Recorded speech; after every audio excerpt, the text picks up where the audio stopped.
Welcome back, guys, and good evening. My name is Kristen Gonzalez-Vega, and once again, you are joining AP Physics C, Electricity and Magnetism, during our review week. I have with me Roger over in Florida. Hi, Roger. Hey, Kristen, how you doing? Hi, everybody. I'm doing good. It's the last couple of days here, guys. I can't believe how fast all of this has come down to an end, and how soon you guys are all going to be sitting for that exam. So we are super excited. We are going to go over tonight our 2 questions that you guys worked through last night, kind of addressing what the answers are. And here, let me show you what I have on my first PowerPoint here. Addressing what those answers are, trying to see maybe where things could go astray or any misconceptions that you guys may have on answering the questions. I'm not going to focus at all on points tonight because we don't really know what the points are, right? Both of these questions are new, unique questions that we made just for last night. So we don't have a rubric that has been designed for it, but we don't know what the rubric is going to be until the reading begins. And so we don't want to focus on points and where those are coming from. We want to focus on good physics and what you need to say exactly to have a nice, complete, good answer. So again, these questions are designed to be similar in structure and format to what you may see on this year's exam, but they are not intended to be representative of the content, right? So we don't know what's going to be on it, but we're just kind of coming up with some things that are good practice for you guys.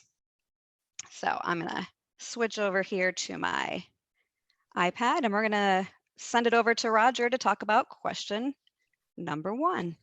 Okay, thanks, Kristen. So yeah, question number 1, let's take a look at that. Let me pop my screen up here for you guys to see, and let's take a good look at this. All right, and let me get it a little bit bigger so you can see it a little bit better.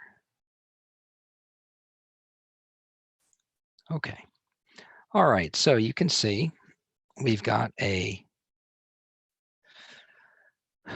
ruler here showing us meters, and we've got 2 small charged spheres are isolated from other charges and placed on the x-axis as shown in the diagram above. Q1 is placed at x equals 0 meters and has a positive charge Q1. And I'm going to go ahead and put that positive charge there because I know what that's telling me. And Q2 is placed at x equal 15 meters, but the sign and magnitude of the charge is unknown.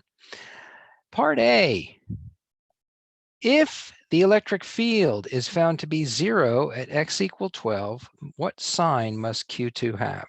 All right, well, let's look. Here's x equals 12, and we said that the electric field is 0. Now, first, we're given that the electric field of my Q1 is positive. Well, that means, if you remember, a positive charge, when I draw the electric field lines, always point radially away from the point charge.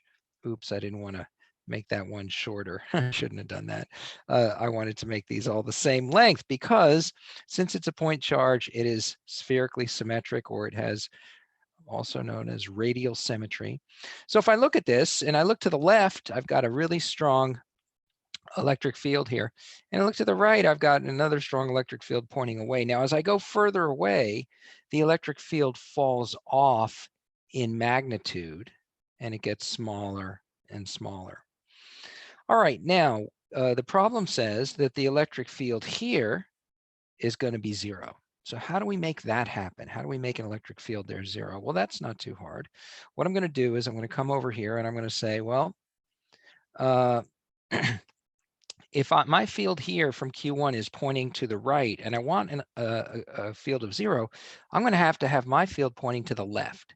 And if it's pointing to the left and its origin is Q2, that means Q2 must be positive. So I'm going to go over there and I'm going to say it's positive, and then I'm going to try and articulate in hopefully less than 2 sentences what I just tried to say. And I'll say something akin, I'll say something like, since positive Q1 creates a rightward E field at x equal 12, we need a leftward E field from Q2 to negate it, period. Okay, that leftward field at x equal 12 must come from a positive charge. So that's probably a little longer than you want to be, but that's what came out of my head right there. Okay, how does the magnitude of Q2 compare with Q1? Well, let's take a look at that. Now, if Q2 were the same magnitude, if Q2 were the same magnitude, then it would have a really strong electric field very close to it. Well, since Q1 is further than Q2, that means Q1 must be greater than Q2. And so we'll say that Q2 is less than Q1, and that's because we have the E field from Q1 equals, let me do the capital there. So the E field from Q1 equals the E field from Q2, and these are point charges. So that's K Q1 over R1 squared equals K Q2 over R2 squared. The K's cancel.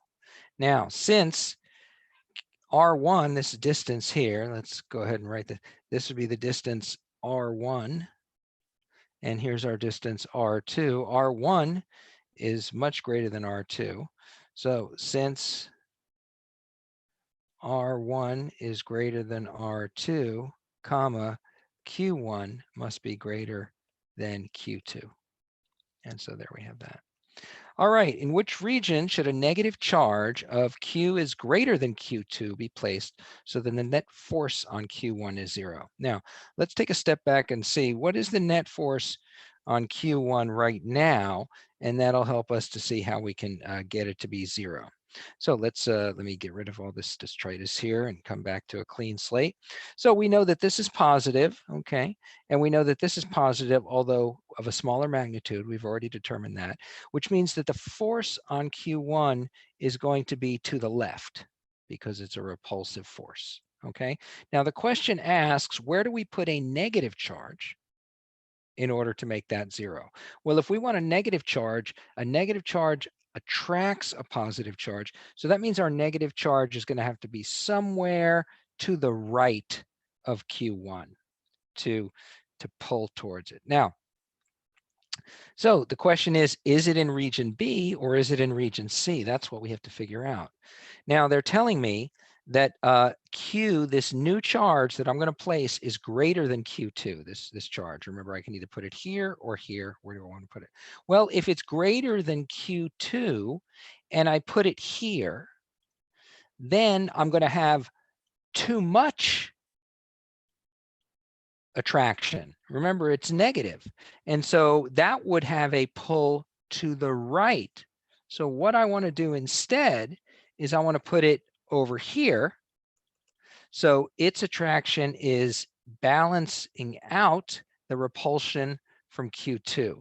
So I'm going to say that it must go to region C, and it must attract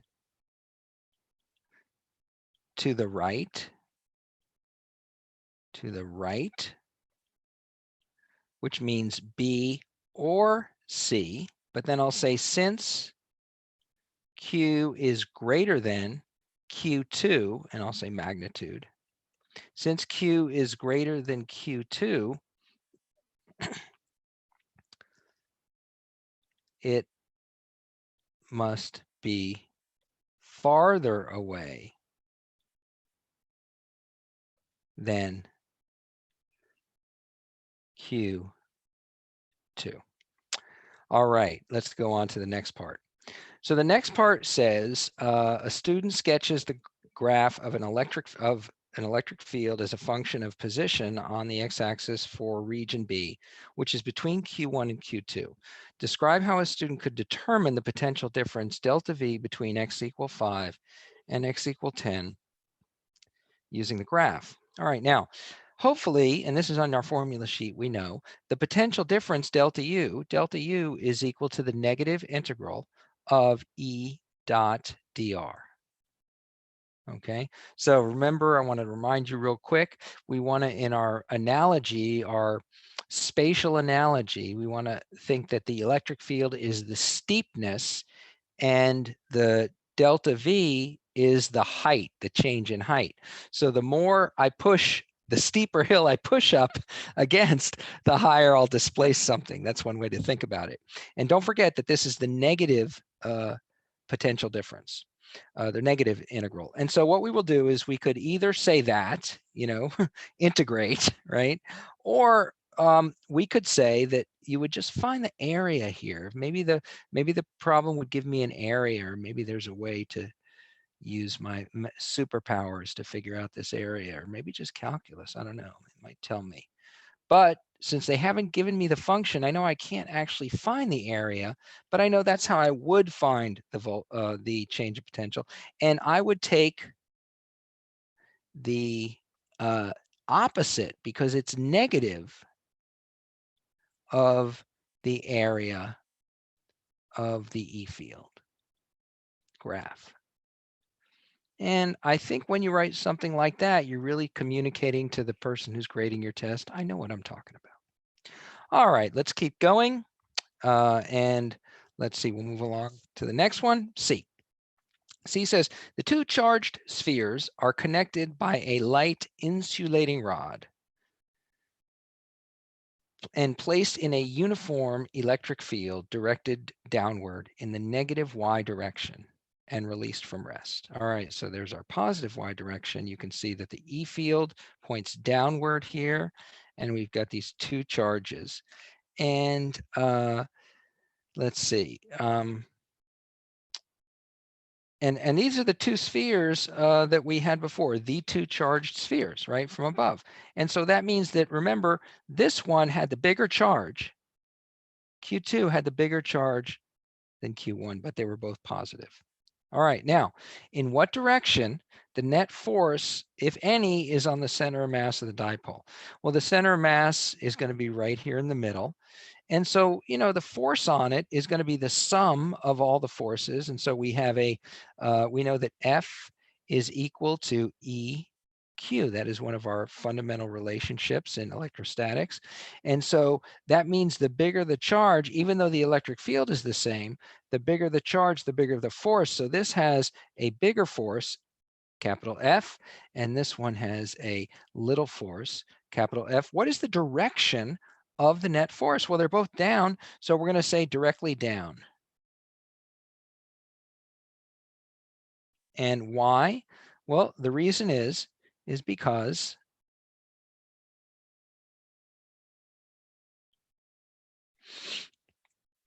positive charges feel a force in the direction of an electric field.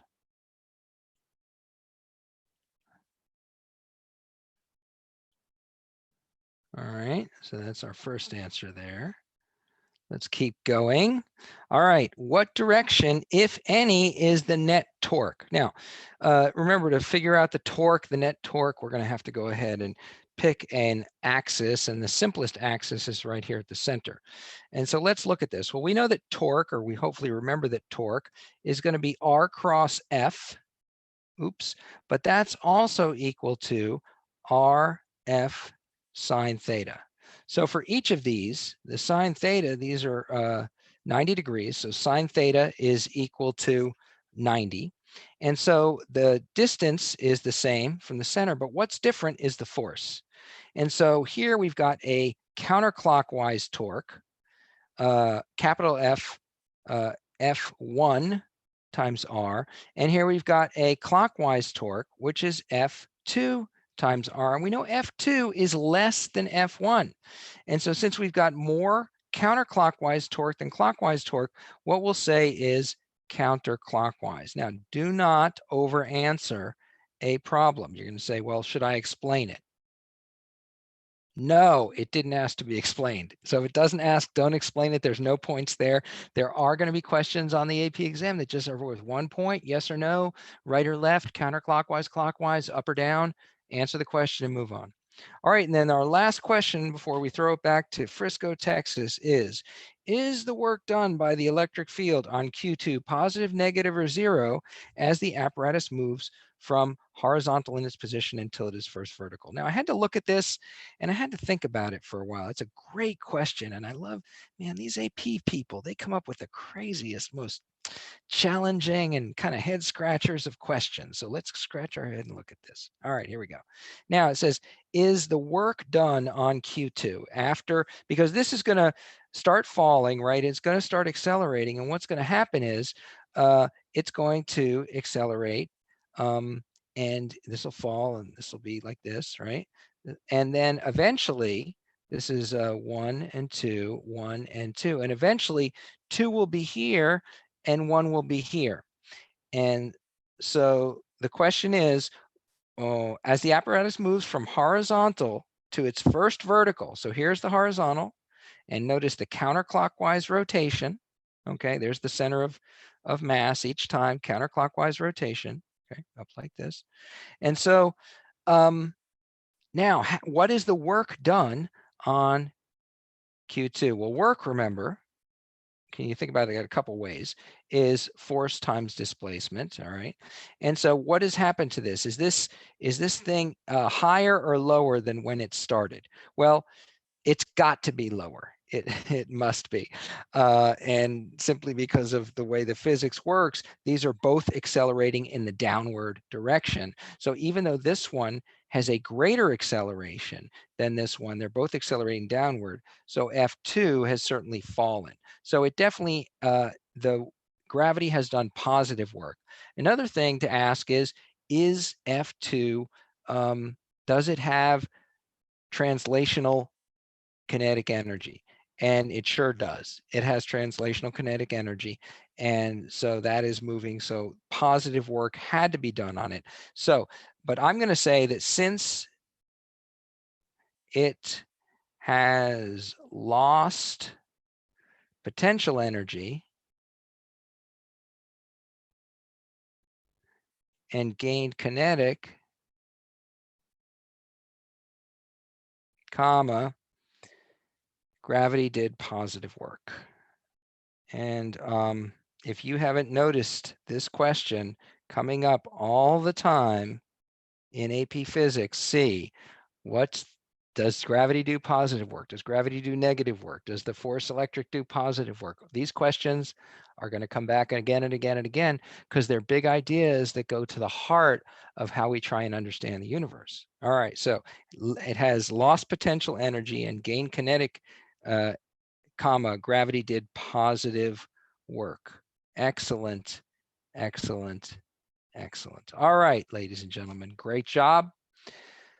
That's a great problem, and I love how that makes us think, because that's what this test is designed to do, really make us think. Look here, our last couple of things here that we're going to talk about, just real quick and touch on. We're going to do more of this stuff tomorrow on our last tips and tricks. Is hopefully you did practice on that demo site how you're going to upload, right? And you've kind of been practicing enough where you kind of know what you feel the most comfortable with. But remember, we have 3 ways we can submit. You can do that copy and paste. I think that's the way to go on most things. Keeping in mind that you are not actually typing in your answer window. It's got to be a separate document that you're typing into and you're copy and pasting it into. That you have all set what you're going to be using, your browser. You got to make sure your browser is up to date. Chrome is best, but you can also use Firefox, Safari, or Edge, but no Internet Explorer. That you type your initials on your AP ID on your responses. And that goes for whether you are doing a picture or you are doing the copy and paste, or you are actually submitting a Word document, right? So Another other thing you can do is you can still type everything up, but instead of copy and pasting, you can save that document as a PDF or doc, and you can upload that itself. And then lastly, you can, in some cases, may want to handwrite your response and submit that. Just be very careful again that you're writing your ID and your initials on each page, writing really dark and neat. I stress that dark and neat part. If you make sure you have lots of paper in case you need to, you know, scribble something off or reswitch. Try not to be doing a whole lot of Xing out, but and that you're writing your ID. So those are the ways that you're going to submit it. Make sure that you wait until it actually says that you have finished your AP exam, that that's complete before you close out your browser. And if anything happens in the middle of your test, you can submit for a request to make up the exam at cb.org/request-makeup. Okay, so that's kind of all I wanted to go over tonight. There are some important links here that I also put up yesterday as far as like AP Classroom, the demos to walk through, the checklist, all those things you want to make sure you have all set and that you feel really confident that there are no unknown factors on what the test is going to be like or how you're going to answer your questions, that you feel really confident how it's going to be. And then also there's some last 5 steps to take. So make sure you've done that exam demo, that you've tried to submit something, right? That you complete the exam day checklist, confirm your email address, that you've got your e-ticket, and be there early, checking in 30 minutes before. Okay. So Roger, you want to close us out for tonight? Guys, just want to thank you for the hard work so far and just implore you to stay in the game. We've got 4 days left and we're going to have a really great send off tomorrow. So come back and join us and we'll see you then.